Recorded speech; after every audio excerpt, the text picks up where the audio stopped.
Hello, hello. This is Teacher Hamish. Welcome to Hendersonville, Tennessee, and this is one of my favorite greenways. A great place to walk and think and write and have lunch and all that good stuff.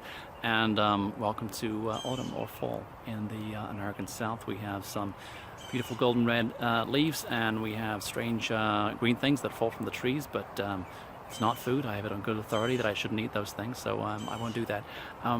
Speaking of mistakes, I wanted to catch up with you about the need, the inevitability of making mistakes, but combining that with an understanding and really an exploration about why we shouldn't dwell on those mistakes, and in fact we should spend much more time looking to the future and looking towards what we want.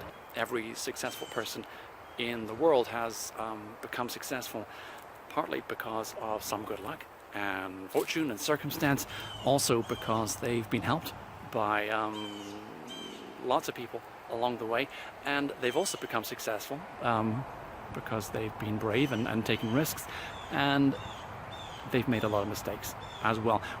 Let's take a moment, of course, to recognize that while mistakes are essential when we're learning, if we're learning a new language or a new skill, if we're looking to succeed in our career, we're going to make some mistakes. But there are good mistakes and there are bad mistakes. There are thoughtful mistakes born from experimentation and calculated risk-taking. Those are the good ones. We can definitely learn from those. And there are some bad mistakes as well, some mistakes that are from negligence, that are thoughtless mistakes. And well, we should obviously try to limit those. We can learn from those as well. Sometimes we're going to share those mistakes as well. I've shared mistakes with clients.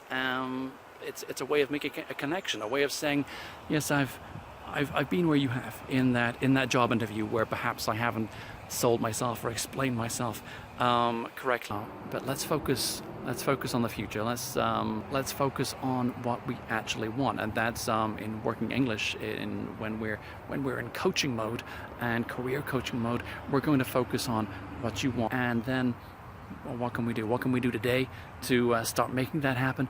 And what are the steps we can take in the future? How will we hold ourselves accountable? Who do we need to tell about this plan? And hey, who's going to help us be successful? Who's going to help us achieve these steps? There aren't many things that we can do completely on our own. We need to work in partnership with people and ask for help and accept help and be grateful for that, of course. And in class, we're also going to think about, well, what do we do when something is always going to, there's always going to be a setback. There's always going to be something that goes wrong for us. What do we do what are we going to do when we face that obstacle?